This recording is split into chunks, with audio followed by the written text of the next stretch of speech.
प्यारे साथियों, हम और हमारे ग्रह चैनल पर आपका स्वागत है। आज के इस महत्वपूर्ण वीडियो में हम बात करेंगे शुक्र के गोचर की।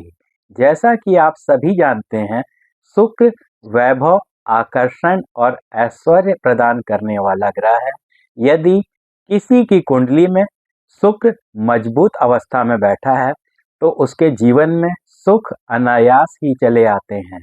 तुला, वृष और मीन राशि में मजबूत अवस्था में बैठा हुआ शुक्र सभी प्रकार के सुखों को देने वाला माना जाता है। मित्रों, 20 दिसंबर 2025 को शुक्र वृश्चिक राशि को छोड़ के धनु राशि गुरु के घर में प्रवेश कर जाएगा तथा 12 जनवरी 2026 तक शुक्र धनु राशि गुरु के घर में ही विराजमान रहेंगे। यह अवधि साधारणतः तीर्थ स्थलों का भ्रमण करने की अवधि है और इस अवधि में आपको अपने गुरु का आशीर्वाद अवश्य प्राप्त करना चाहिए, जिससे कि आगे आने वाले समय में पूरे वर्ष तक आपके भाग्य में चतुर्गुणित वृद्धि होती रहे।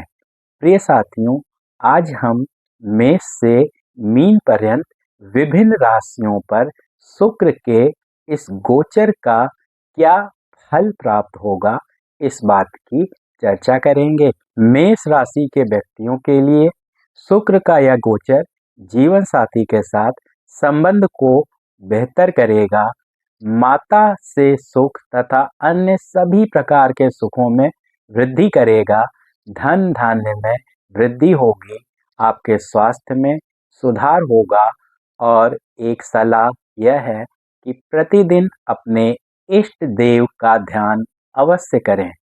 वृष राशि वालों की कुंडली में शुक्र 8वें भाव में विराजमान रहेंगे। यह बहुत अच्छा फल तो नहीं दे पाएंगे।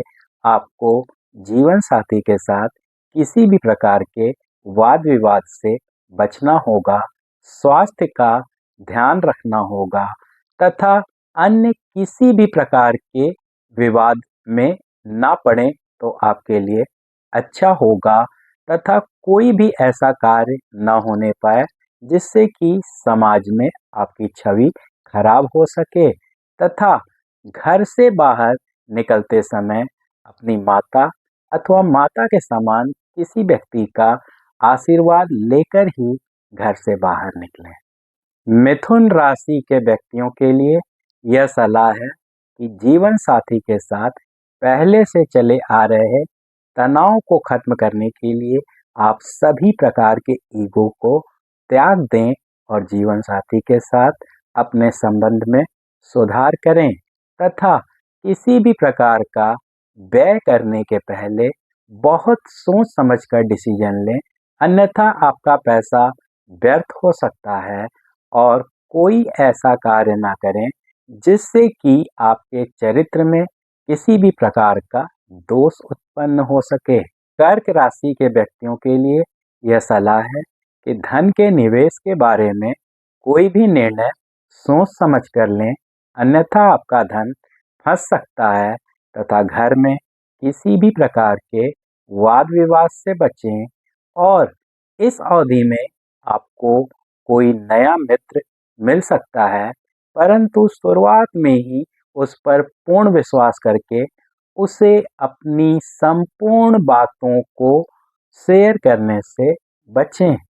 सिंह राशि के व्यक्तियों को करियर में ग्रोथ के लिए कोई नया कोर्स, ट्रेनिंग प्रोग्राम अथवा डेवलपमेंट प्रोग्राम करने का मौका मिलेगा।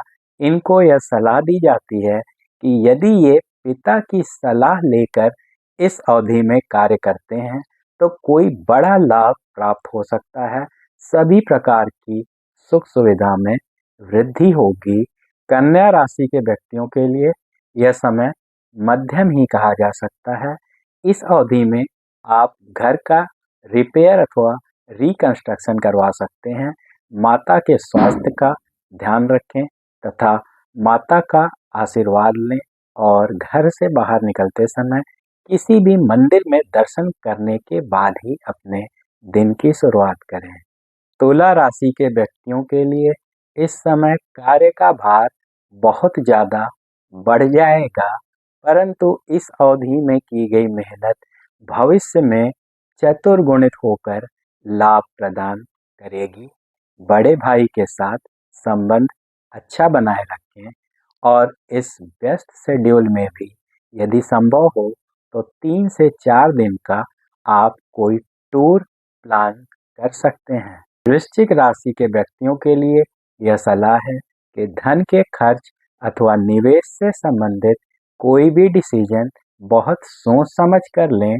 कोई नया कार्य पिता की सलाह के बिना आरंभ ना करें तथा घर में किसी भी प्रकार के वाद विवाद से बचें तथा अपने चाचा के साथ संबंध को मधुर बनाए रखें। धनु राशि के व्यक्तियों के लिए यह सलाह है कि समस्त प्रकार के ईगो को त्याग कर मन को शांत रखने का प्रयास करें। संभव हो तो किसी तीर्थ स्थान पर चले जाएं। अपने बड़े भाई तथा ननिहाल पक्ष के साथ संबंध को अच्छा बनाए रखने का हर संभव प्रयास करें तथा दिन की शुरुआत किसी भी मंदिर का दर्शन करने के बाद ही करें। मकर राशि के व्यक्तियों के लिए यह गोचर नौकरी अथवा व्यापार में परिवर्तन की स्थिति उत्पन्न कर सकता है, परंतु यदि आप यह परिवर्तन करना चाहते हैं तो बहुत सोच समझ कर करें तथा ससुराल पक्ष के साथ संबंध को मजबूत बनाए रखें तथा बेडरूम में जीवन साथी के साथ किसी भी प्रकार का विवाद करने से बचें। कुंभ राशि के व्यक्तियों के लिए यह गोचर अत्यंत शुभ फलदायक है। इस अवधि में आपकी आय में वृद्धि होगी, प्रमोशन के अवसर मिलेंगे, व्यापार में लाभ में अत्यधिक वृद्धि होगी, जीवन साथी के साथ संबंध मधुर बने रहेंगे तथा इस अवधि में आपको कोई नया मित्र मिल सकता है जो लंबी अवधि तक आपके साथ बना रहेगा। मीन राशि के व्यक्तियों को इस गोचर में प्रमोशन का अवसर मिलेगा अथवा किसी नए प्रोजेक्ट में काम करने का मौका मिलेगा।